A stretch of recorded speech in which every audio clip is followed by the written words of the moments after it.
April 29, 1945. A Sunday morning in Bavaria. The men of the 45th Infantry Division pushed west toward Munich. They called themselves the Thunderbirds, a name borrowed from the Native American symbol stitched onto their shoulder patches. Oklahoma farm boys. Arizona ranch hands. Colorado miners. They had crossed oceans and bled through continents to reach this road, this morning, this place they had never heard of. The 157th Infantry Regiment led the advance. At their head, Lieutenant Colonel Felix Sparks, 27 years old. Law school dropout turned battlefield commander. 511 days of continuous combat had carved the softness out of his face. He had seen Anzio. He had survived the Vosges. He thought he understood what war looked like. He was wrong. The smell found them first. It came drifting through the trees like something sweet gone rotten. Thick, cloying. A physical presence that crawled into their throats and refused to leave. Hardened combat veterans, men who had stepped over corpses in Sicily without breaking stride, stopped walking. Some covered their noses. Others just stood there, frozen, trying to understand what their bodies already knew. Then they saw the train. 39 cattle cars sitting motionless on a rail siding. Silent as coffins. The doors hung open. Inside each car, bodies stacked like firewood. Tangled like driftwood washed up after a flood. Men, women, children. Their striped uniforms hung from bones that barely held shape anymore. Some had died sitting upright, wedged so tightly against the dead that they couldn't fall. This was the Buchenwald transport. 2,000 prisoners, maybe 3,000, loaded into these cars during the war's final desperate weeks. Shipped west as the Reich collapsed. No food. No water. No destination that mattered anymore. By the time the train reached Dachau, almost everyone inside had stopped breathing. The soldiers moved closer. They had to. Some part of them refused to believe what their eyes were reporting. And then they saw the detail that broke them. Bite marks. On arms. On shoulders. On the soft flesh of necks. The starving had turned on each other in those final hours. Desperation so complete, so animal, that the dying had eaten the dead. Lieutenant Colonel Sparks would later try to put words to what happened next. The best he could manage, the sights induced vomiting, crying, disbelief, and rage. Clinical language for something that defied language entirely. Some men doubled over and emptied their stomachs onto the gravel. Others wept openly, unashamedly, tears cutting tracks through the grime on their faces. A few simply stood motionless, their minds refusing to process what their eyes kept delivering. But in others, something else was happening. Something darker. You could see it in the way their jaws tightened. The way their hands drifted toward their weapons. The way sadness curdled, slowly at first, then all at once, into something older, something more primal. Rage. Pure and wordless. An emotion that had no entry in the Army field manual. No protocol. No regulation. These men were about to do something that would be classified for 50 years. But first, a question: who were they before this moment? To understand what happened next, you need to understand who was standing at those cattle cars. The 45th Infantry Division wasn't forged in the academies of West Point or the war colleges of Washington. It was built from the dirt of the American heartland. A National Guard unit. Weekend warriors, the regular army called them. Men who drilled on Saturdays and went back to their lives on Monday. They came from Oklahoma and Arizona, from Colorado and New Mexico. Small towns with single stoplights and churches that doubled as community centers. Their hands knew the grip of plows and wrenches before they ever held rifles. Farm boys who could fix a tractor engine blindfolded. Factory workers who pulled double shifts to send money home. College students who had been studying accounting or agriculture before the draft notice arrived. Sons of immigrants, Italian, Polish, German, Irish, whose fathers had crossed oceans looking for something better. The average age was 22. Some were younger. Boys who had lied about their birthdays to enlist, who had never kissed a girl or bought their own beer, now carrying weapons through countries they couldn't have found on a map 3 years earlier. They wore a thunderbird on their shoulder, a sacred symbol borrowed from the Native American tribes of the Southwest. It was meant to represent power and protection. By April of 1945, it had come to mean something else. Survival against impossible odds. 511 days. That's how long the 45th had been in continuous combat by the time they reached Bavaria. No other American division could match that number. They had stormed the beaches of Sicily in the summer of 1943, wading through chest-deep water while machine gun fire turned the surf pink. They had clawed their way up the Italian peninsula, hill by bloody hill, through winters that froze the dead where they fell. Anzio nearly broke them. 4 months pinned on a beachhead the size of a small county. German artillery raining down day and night. Men learned to sleep in foxholes filled with rainwater. They learned to eat while shells exploded close enough to throw dirt into their rations. They learned that courage wasn't the absence of fear, it was functioning despite the certainty that the next moment might be your last. Then came southern France. The Vosges Mountains. The Colmar Pocket. Names that meant nothing to civilians back home but everything to the men who bled there. Each campaign carved something away. Innocence. Optimism. The belief that the world made sense. But here's what those campaigns also built: professionalism. These men knew the rules of war. Not as abstract philosophy, as lived practice. The Geneva Convention wasn't something they read about in training manuals and forgot. It was drilled into their bones. When German soldiers raised their hands and shouted, "Kamerad," you took them prisoner. You disarmed them. You moved them to the rear. You did not shoot them. This wasn't kindness. It was doctrine. It was the mutual understanding that kept the machinery of war from collapsing into pure savagery. We take your prisoners alive. You take ours. The system worked because everyone believed in it. At Anzio, the Thunderbirds captured thousands of German soldiers and processed them according to protocol. In the Colmar Pocket, they followed orders even when those orders seemed to make no tactical sense. They were soldiers, not vigilantes. Discipline was the architecture that held everything together. At the center of that architecture stood Felix Sparks. He had enlisted as a second lieutenant, a law school dropout who traded textbooks for combat boots because he believed in something larger than himself. By April 1945, battlefield promotions had carried him to lieutenant colonel. Not because of connections or politics, but because the men above him kept dying and someone had to lead. Sparks was known for two things: tactical brilliance and absolute control. He didn't tolerate breakdowns in discipline. He didn't accept excuses. War was chaos, and his job was to impose order on that chaos, to keep his men alive and keep them human.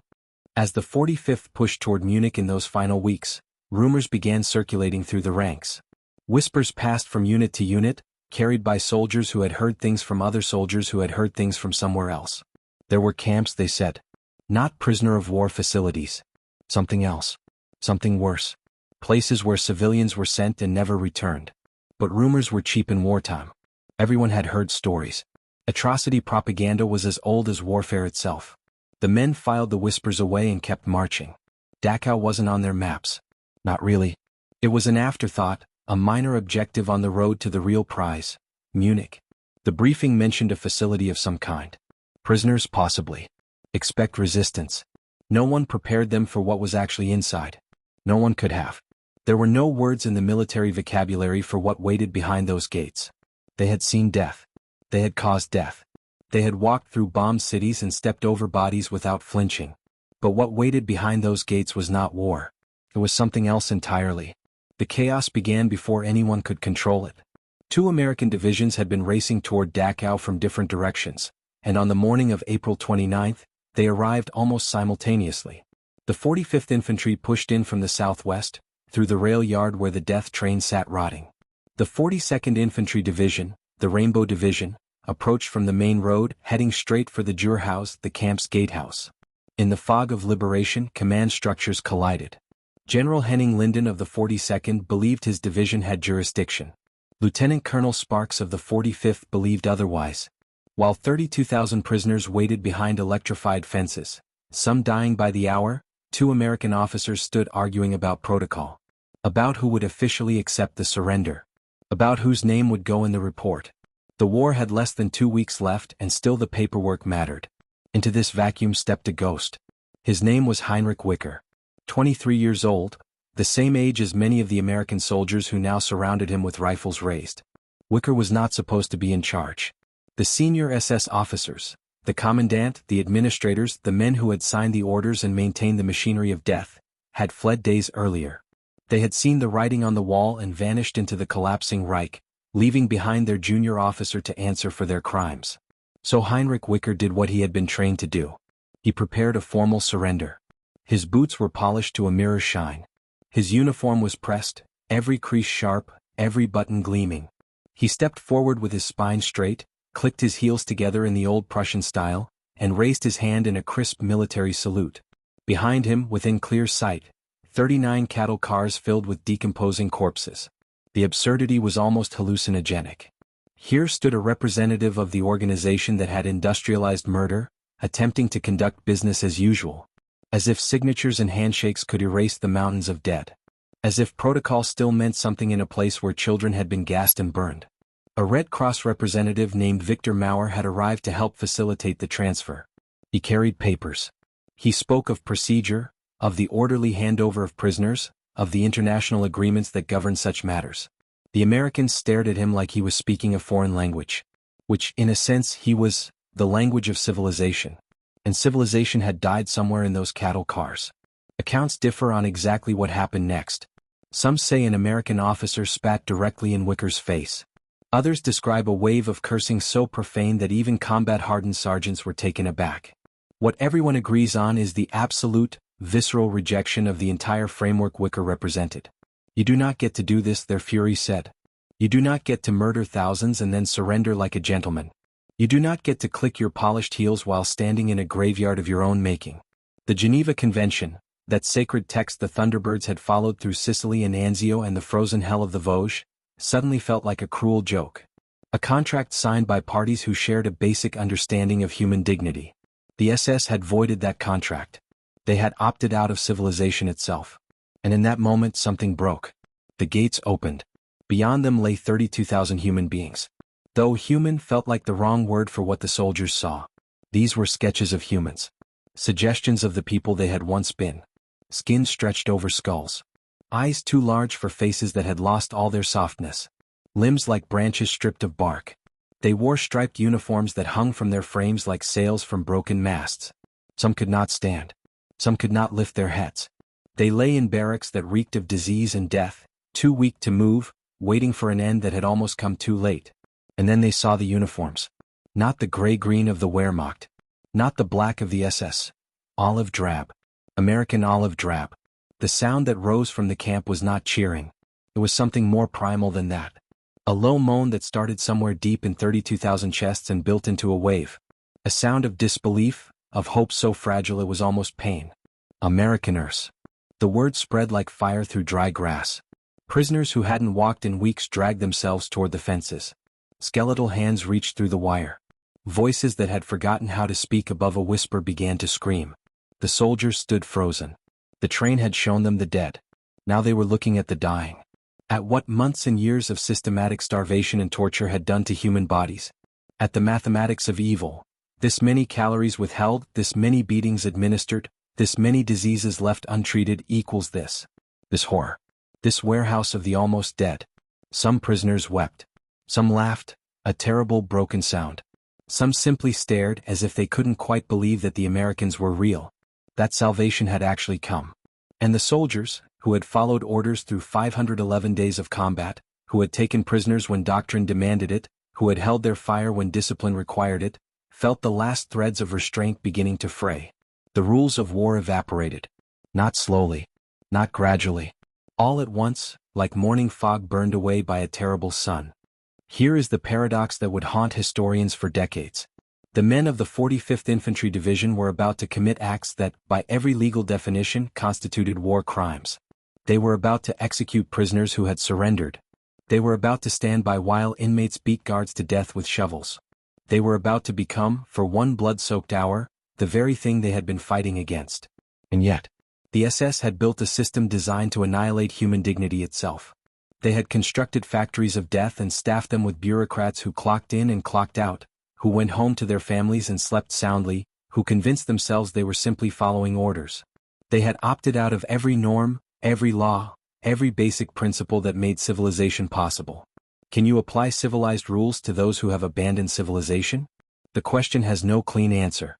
Philosophers and ethicists have argued it for 80 years, and they will argue it for 80 more. But in that moment, standing between the death train and the living skeletons, the soldiers of the 45th made their own judgment. Look at the power reversal. The SS, architects of extermination, masters of life and death over millions, now stood helpless. Hands raised. Weapons gone. Completely at the mercy of the men they had terrorized by proxy. The Americans, bound by codes of honor, trained in the laws of war, disciplined to their bones, now held absolute power. Power without oversight. Power without consequence. The very discipline that had made them effective soldiers, that had carried them through 511 days of hell, was about to snap. The architecture Felix Sparks had built so carefully, the protocols, the restraints, the insistence on professionalism, was about to collapse under a weight it was never designed to bear. Not all of them would break. One man would try to stop what was coming. He would run toward the gunfire, screaming, firing his pistol into the air, desperately trying to reimpose the order that had shattered. But first the break. What happened next would be suppressed for 50 years. Classified. Buried in military archives. Erased from official histories. The men who were there were told never to speak of it.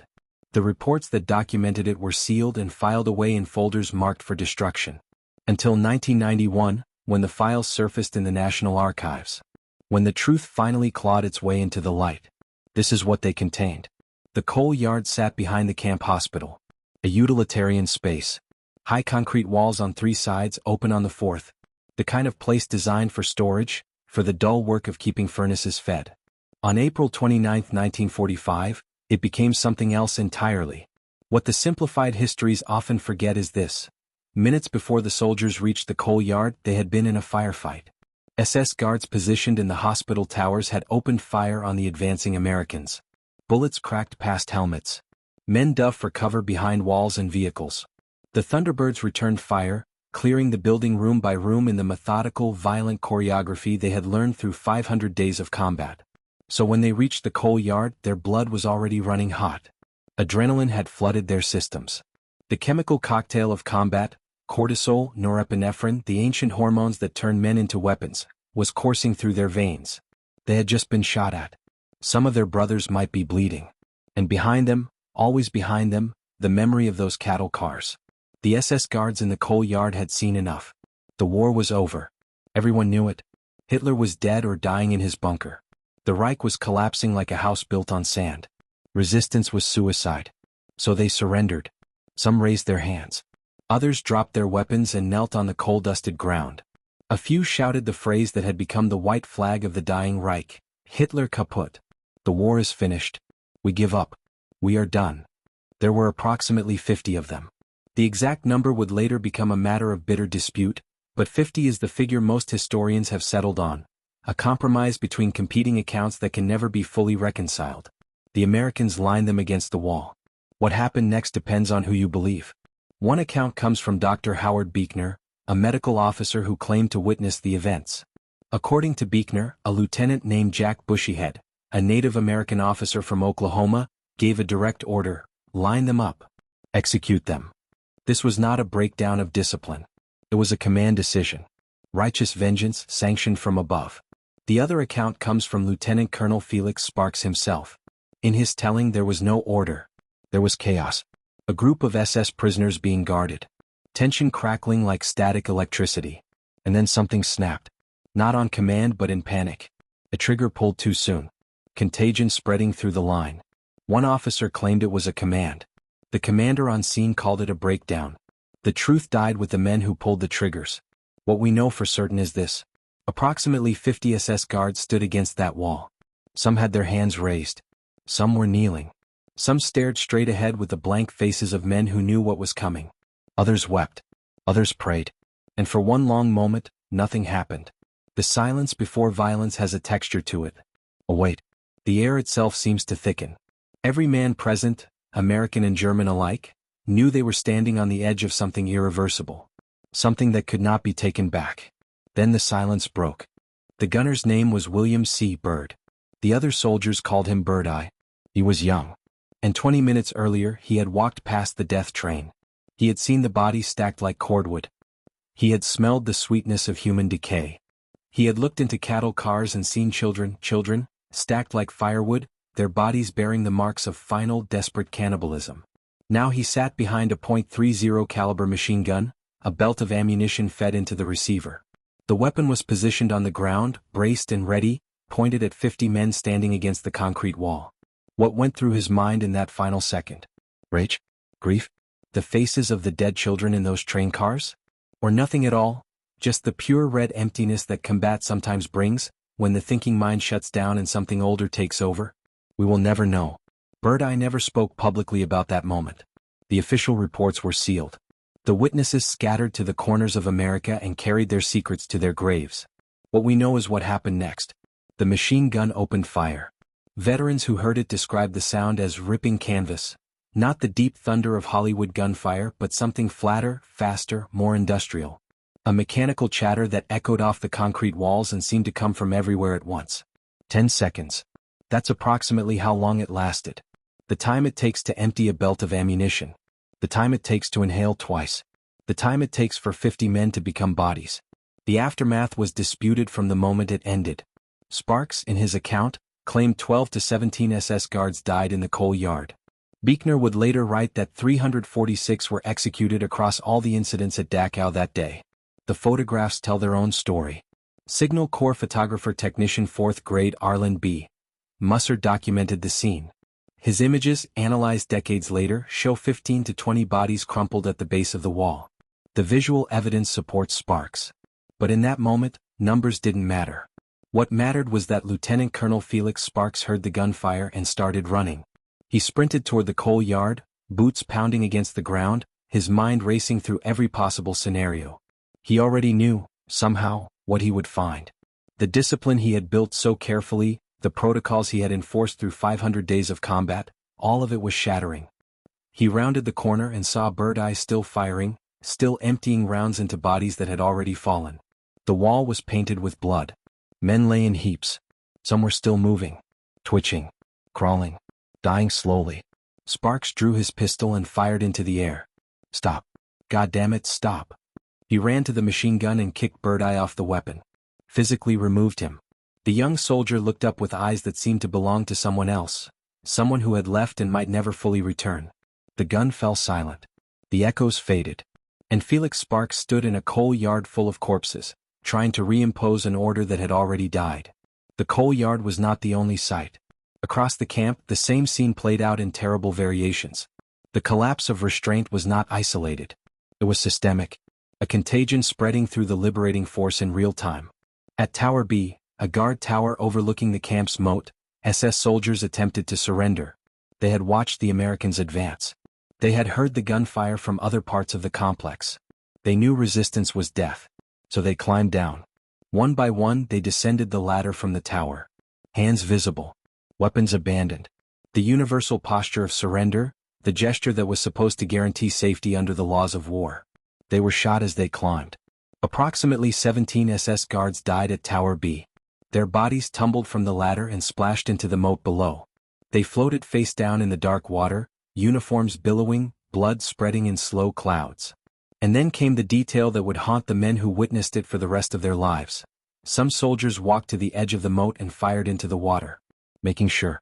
Putting bullets into bodies that were already dead or dying. The act served no tactical purpose. It was pure catharsis. Pure rage. The desire to keep killing even after the killing was done. This was not one incident. This was not one soldier losing control. This was a camp-wide collapse, occurring simultaneously in pockets across the complex. The machinery of military discipline had failed completely. And for 1 hour on that Sunday morning, the liberators became something else. But the Americans did not act alone. When the gates opened and the prisoners realized they were free, something else was unleashed. Something that had been building for months. For years. Behind the wire, the inmates had dreamed of this moment. They had fantasized about it in their bunks, in the work details, in the endless roll calls that left men standing for hours in the freezing cold. Now it was here. And they took their vengeance. The weapons were primitive. Shovels, sticks, bare hands.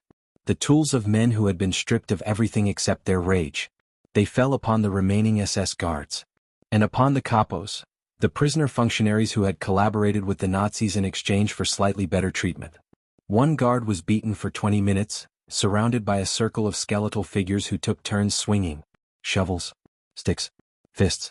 The Americans stood nearby. Some tried to intervene, to restore order, to uphold the protocols they had been trained to follow. Others stepped back, lit cigarettes, watched. One veteran, decades later, admitted what he had said in that moment: let them finish. The capos suffered especially. These were the prisoners who had enforced discipline on behalf of the SS, who had beaten their fellow inmates, who had selected the weak for death. The camp's internal hierarchy of cruelty now collapsed into revenge.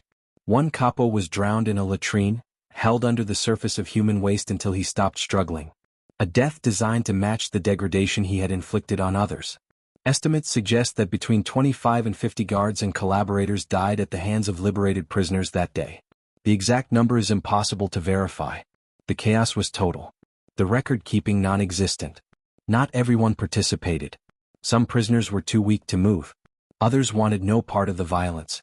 A secret organization called the International Prisoner Committee, formed in the final weeks before liberation, tried to restore order.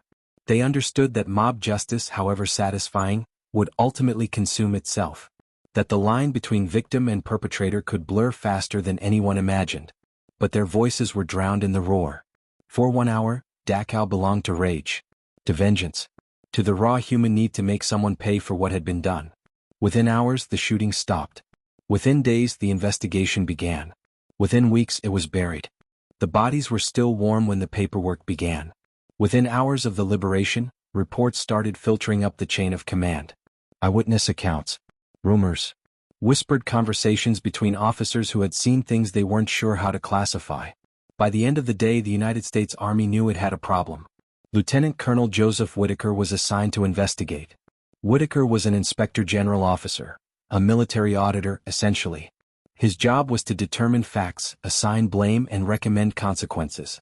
He approached the Dachau incident with the same methodical precision he would have applied to a supply chain discrepancy or a missing vehicle report. Except there was nothing routine about what he found. The Inspector General report that Whitaker produced was a damning document. Page after page of testimony from soldiers who had witnessed the shootings. Photographs taken by Signal Corps cameramen, images of bodies slumped against the coal yard wall, of corpses floating in the moat beneath Tower B. Ballistics analysis confirming that American weapons had been used to kill unarmed prisoners. The evidence was overwhelming. The conclusion was unavoidable. Whitaker recommended court-martial for Lieutenant Colonel Felix Sparks, Lieutenant Jack Bushyhead, and several other officers and enlisted men. The charges: violation of the Geneva Convention, murder of prisoners of war. By every written standard, every regulation, every treaty, every principle of military justice, these were war crimes. The SS guards had surrendered. They had raised their hands. They had dropped their weapons. They were prisoners of war, entitled to the protections that status conferred. And they had been executed anyway. The legal reality was stark. It didn't matter what they had done before surrendering. It didn't matter what horrors the Americans had witnessed in the cattle cars. The law was the law. Surrender meant safety. Killing prisoners was murder. The report traveled up the chain of command. From Whitaker's desk to his superiors. From there to the divisional level. From there to the Corps. Each officer who read it understood the implications. Each officer passed it upward, unwilling to make the decision themselves. Until it landed on one desk. General George S. Patton was not a man who agonized over difficult choices. By April 1945, Patton had become a legend and a liability. His tactical brilliance was undeniable. His Third Army had raced across France faster than any force in military history. He had relieved Bastogne. He had broken the Wehrmacht's back in a dozen engagements. But Patton was also a man of volcanic temper and zero diplomatic instinct. He had nearly been relieved of command for slapping shell-shocked soldiers in Sicily. He said things in public that made his superiors cringe. He viewed the world in absolutes: strength and weakness, victory and defeat, warriors and cowards. And he despised the SS with a hatred that bordered on the religious. To Patton, the SS were not soldiers. They were not worthy of the protections afforded to honorable enemies. They were, in his reported words, slime, the enforcers of a regime so evil that normal categories of morality did not apply. When the Whitaker report reached Patton's desk, he read it carefully. He understood what it documented. He understood what military law demanded. And then he made it disappear. The legend says he burned it, tossed the pages into a fire, and watched 50 years of potential court proceedings curl into ash. The reality was more bureaucratic but equally effective. Patton ordered the report suppressed.